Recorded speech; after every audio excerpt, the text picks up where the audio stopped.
Steliane, ascultă-mă. Dacă tu îmi trimiți mie documentele că ai lucrat în poliție, că ai legitimație, mă duc cu ele la poliție și dacă poliția confirmă fata a lucrat în poliție, eu atunci, Vlad Steliane, atunci îmi cer scuze eu față de tine și atunci ai dreptul să faci ce vrei.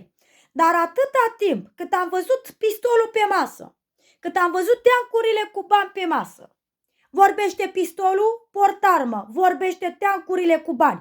De ce scriai tu că spune toată lumea că-s după Google? Mă, nu-i după Google, că eu cunosc site-urile postate după Google, că spunea mie căcatul ăsta din Palma de Mallorca, Vlad Stelian, că sunt... că mă scuipă poliția în ochi. Pe rușine poliția română, că poliția română n-are dreptul să mă scuipe în ochi. Adică, știi cum e treaba?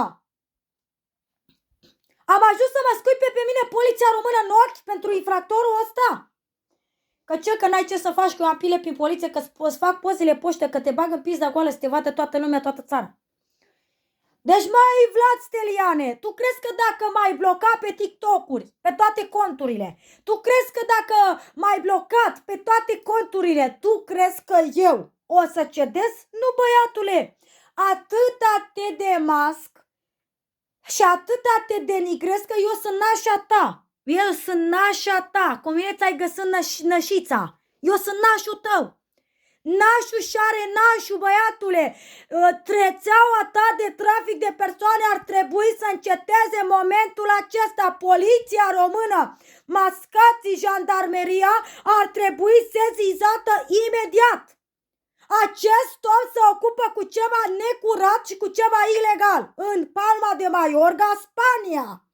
Și dă șpagă prin poliție, dă bani pe la judecător, pe la poliție, Vlad Stelian.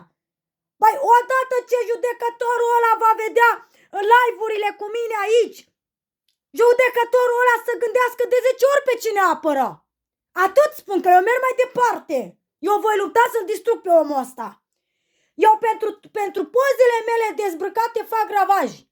Fac gravaj. A dat pozele mele la interlopi. Ăsta, cum te cheamă? Vlad Stelică. Tu ai dat pozele mele dezbrăcate la interlopii tăi. Să frece pula pe pozele mele. Să vezi ce frești tu, Vlad Stelică. Uite-te, eu n-am treabă cu rețeaua lui. Eu am treabă cu el. Pe el îl mănânc ca pe un câine, te mănânc. Te mănânc ca pe un câine, uite-te aici la mine cu cine. Vezi că cu mine ți-ai găsit nașul, eu sunt nașa ta. Și ce nașă? Deci el m-a blocat